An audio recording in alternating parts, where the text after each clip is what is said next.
Madame, Monsieur, bonjour. Vous faites bien d'avoir choisi BB24, la chaîne du développement, pour vous informer. Déjà 50 ans que l'université d'Abomey-Calavi forme les étudiants. Quel est l'impact des recherches scientifiques universitaires sur le développement du Bénin? On en parle dans cette édition. C'est une infection de la dent qui endommage l'émail puis la dentine en formant une cavité. La carie dentaire, qu'est-ce qui la cause et comment la traiter? Puis la valorisation des plantes aromatiques, des feuilles traditionnelles pour en faire du thé est une mission que se sont assignés certains jeunes entrepreneurs. À suivre les explications des promoteurs.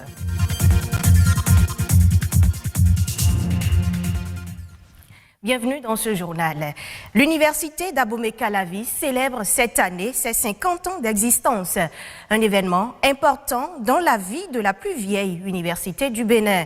Après un demi-siècle de formation et de recherche, cette célébration du cinquantenaire est l'occasion de faire un bilan à mi-parcours et également de se demander quels sont aujourd'hui les impacts des recherches scientifiques universitaires sur le développement du Bénin. Pour en savoir davantage, Patrick Adjagbodjou a rencontré quelques enseignants de l'UAC. Les précisions dans ce reportage. L'université d'Abomey-Calavi a 50 ans. Tant d'années se sont écoulées depuis 1970. Des dizaines de milliers d'étudiants formés ainsi que des enseignants chevronnés sont sortis de cette prestigieuse université. Un demi-siècle de formation, de recherche, mais aussi d'innovation au service du développement du Bénin. Vous avez beaucoup de départements qui ont été créés, de nouvelles facultés qui ont été créées, de nouvelles écoles professionnelles qui ont été créées, et au même moment, il y a eu beaucoup de laboratoires qui ont accompagné ces écoles-là. Et au sein de ces laboratoires, beaucoup de choses se font en matière de recherche à l'université. Des recherches scientifiques aux innovations technologiques, en passant par la création des laboratoires, l'université d'Abomey-Calavi a connu beaucoup d'avancées au fil des années. 50 années après, que sont devenus les fruits de ces recherches universitaires? Les résultats, c'est beaucoup de soutenance, de master, de licence et même de thèse. Parce que c'est des thèmes que vous donnez aux étudiants, vous les accompagnez et après, c'est le résultat qu'un jour, il vient exposer à la face publique et qui fait, n'est-ce pas, le fruit de ces recherches. 50 ans sont passés, mais je peux vous dire beaucoup de choses ont été faites. Par exemple, sur le plan agronomique. On a travaillé sur le baume de la noix de cajou, qui est un produit vraiment très très utile et essentiel et que nous exportons régulièrement chaque année pratiquement vers les pays asiatiques. Ça, c'est certains jeunes qui ont travaillé avec moi et sur le compost. Et quand ils ont fini leur travail, ils ont dit, professeur, nous allons nous auto-employer. Ils ont créé leur entreprise aujourd'hui, ils vivent de ça. Ce compost est un produit très riche et on a travaillé là-dessus pendant près de 3 ans et on a pu obtenir un bon produit de qualité. Quand vous arrivez dans le secteur santé, des gens ont eu des brevets dans le secteur qui sont appliqués, qui sont connus. Ils se sont associés avec des grandes firmes et ont produit des médicaments que nous utilisons aujourd'hui. Outre le domaine de la santé, de l'agroalimentaire, des sciences humaines, de la chimie et du génie civil, la recherche s'est enrichie d'énormes progrès, mais manque de visibilité. Le passage de l'étape de la recherche terminée au produit utilisé a besoin de beaucoup de moyens et a besoin d'être organisé, comme on organise les filières. Normalement, il devait y avoir un véritable partenariat entre le secteur privé et l'université. Puisque nous ne sommes là que pour développer des idées, développer des innovations. Prendre de nouvelles réformes incitatives qui encouragent et valorisent les recherches universitaires est donc une nécessité.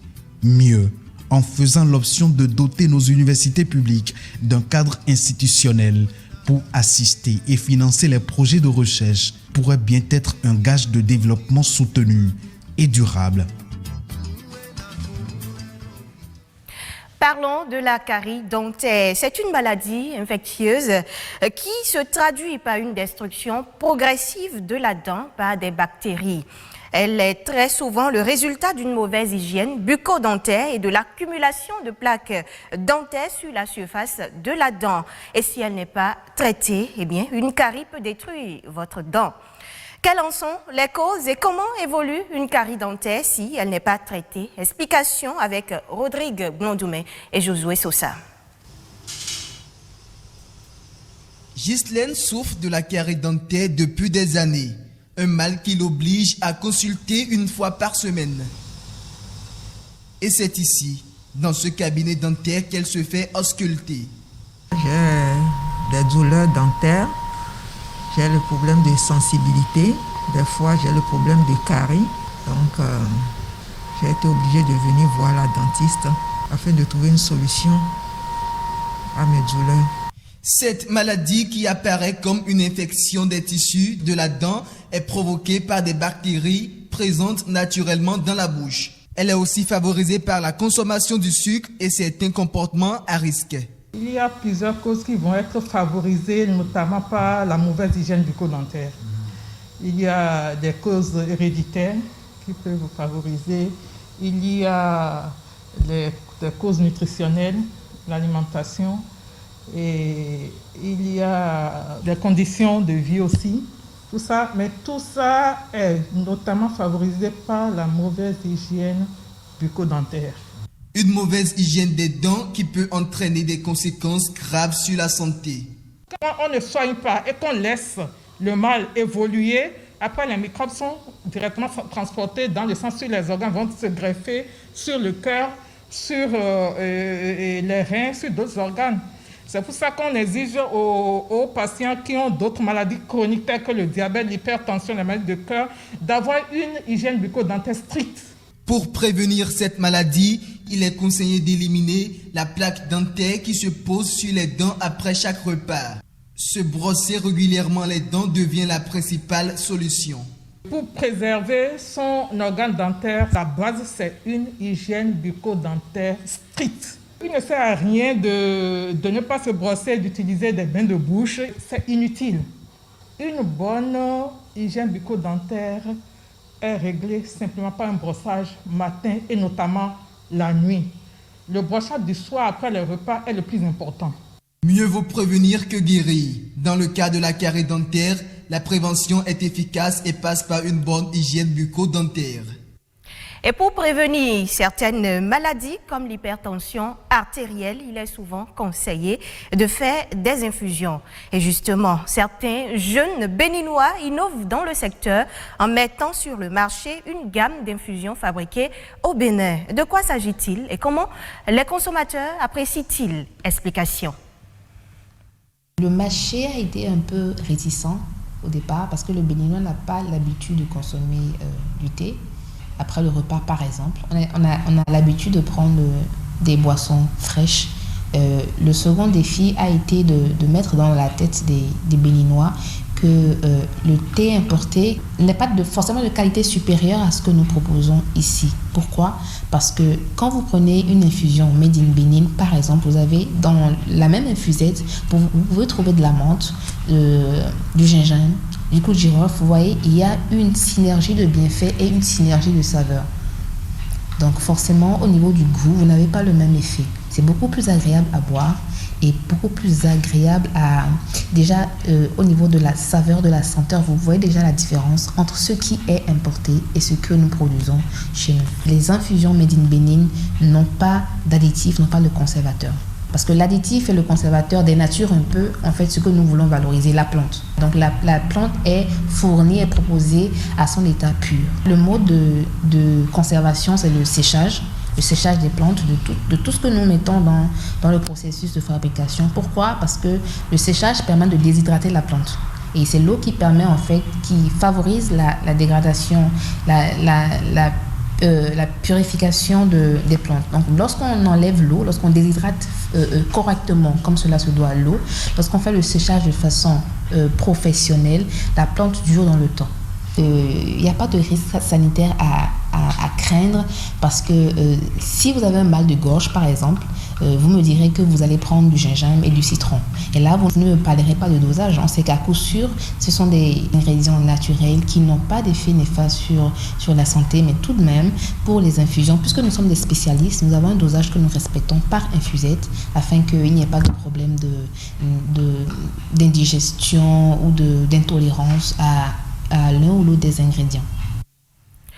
Madame, Monsieur, en Afrique, un partenariat signé entre la Commission européenne et la Fondation Tony Elumelu va permettre d'accompagner plus de 2500 femmes chefs d'entreprise dans les 54 pays du continent en leur offrant une formation à l'entrepreneuriat ainsi qu'un capital d'amorçage pour permettre à leur initiative de franchir la phase de démarrage. Les deux entités entendent ainsi résoudre les problèmes rencontrés par les jeunes entreprises africaines, à savoir les lacunes en matière de compétences et de capacités, les contraintes financières et le manque d'accès au mentorat, ainsi qu'au marché. Doté d'une enveloppe de 20 millions d'euros, le programme est mis en œuvre par la Société allemande pour la coopération internationale, GIZ. Les cartes SIM non identifiées mais actives continuent de poser problème au Nigeria. La Commission des communications, qui redoute une complicité des opérateurs télécoms, a décidé de vérifier qu'ils respectent la loi sur l'identification. Ainsi, les opérateurs de réseaux mobiles ne peuvent plus vendre, encore moins activer de nouvelles cartes SIM au Nigeria jusqu'à nouvel ordre. Une injonction leur a été adressée par la Commission des communications du Nigeria qui a engagé un audit quant à leur conformité aux directives d'identification des cartes SIM. Le régulateur télécom s'est vu confier cette tâche par le ministre des Communications et de l'économie numérique, conformément à la volonté du gouvernement fédéral de consolider les résultats de l'exercice d'identification des cartes SIM. Du Nigeria, on met le cap sur le Cameroun. Au Cameroun, l'artiste, musicien et journaliste en service à la Cameroon Radio Television, CRTV, Atte Bazor, a été porté à la tête du conseil d'administration de la Société nationale de gestion des droits d'auteur de l'art musical, la SONACAM. Il est le premier musicien d'expression anglaise à assumer la fonction de président de la dite institution. De nombreux défis se présentent à lui, notamment en ce qui concerne la collecte des droits d'auteur. Reportage.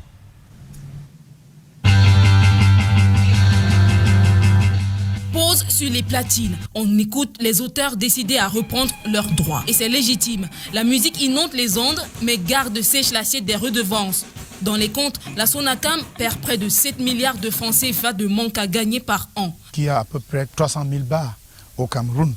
Si chaque bar paye 10 000, vous imaginez combien on serait dans les milliards. Donc voilà le secteur où nous allons insister. Le panier peut générer des sommes plus conséquentes. Faire bouger la toile, par exemple, pourrait rapporter plus de 2 milliards de droits d'auteur. La nouvelle équipe de la SONACAM vise le plafond. Notre objectif, c'est d'atteindre minimum 5 milliards ou au-delà quand ce travail sera vraiment effectif. Nous allons faire appliquer la loi sur tout le système camerounais. Parce que les radios, les télés qui ne vont pas payer, après négociation, s'ils ne payent pas, la loi dit qu'on peut les fermer. Les œuvres sont exploitées par de grands diffuseurs qui jouent malheureusement au malin.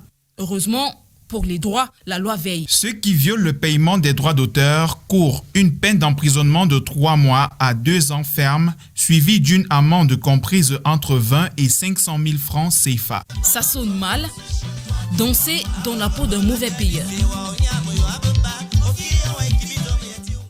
Ainsi s'achève ce journal que vous pouvez suivre de nouveau sur le site web de l'ORTB, www.ortb.bj. D'ici à ce soir, portez-vous bien.